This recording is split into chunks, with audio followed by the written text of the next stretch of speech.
गृहोपयोगी साहित्याची खरेदी करताय तर आजच आपल्या टेकेट सुपर मार्टला भेट द्या।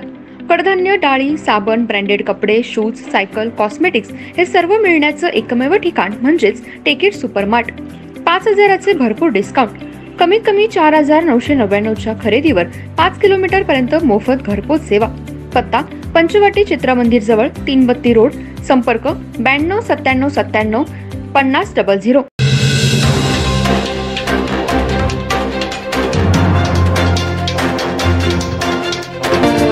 नमस्कार, मी तेजस्विनी मगदूम। एम मराठीमध्ये आपल्या सर्वांचं स्वागत आहे। पाहूया ठळक घडामोडी।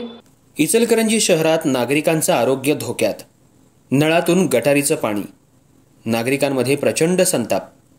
इचलकरंजी शहराला पंचगंगा आणि कृष्णा नदीतून महापालिकेद्वारे 4 दिवसातून एकदा पाणी दिलं जातं, ते सुद्धा योग्य पाणी दिलं जात नाही।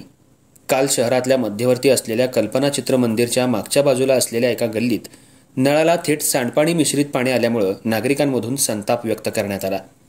राज्यामध्ये सध्या GBS या रोगाचा प्रादुर्भाव वाढलाय। पुणे, कोल्हापूर, नागपूर या ठिकाणी त्याचे रुग्ण आढळलेत।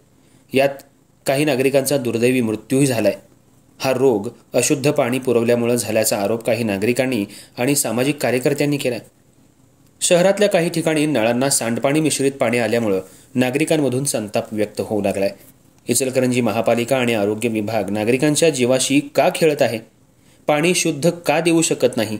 शहराला 4 दिवस आड पाणी येतं, ते सुद्धा महापालिका पाणी पुरवठा विभाग पुरवत नाही। त्यामुळं नागरिकांनी चांगलं पाणी कुठून आणायचं असा सवाल सध्या निर्माण झालाय।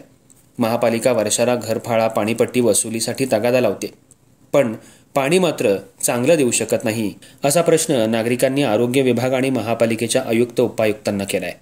सध्या इचलकरंजीच्या नागरिकांना काळ्या पाण्याची शिक्षा दिली जाते। भारत स्वतंत्र होऊन सुद्धा अजून इंग्रजांच्या काळ्या पाण्याची शिक्षा भोगतोय असाच प्रकार इचलकरंजीत पाहायला मिळतोय।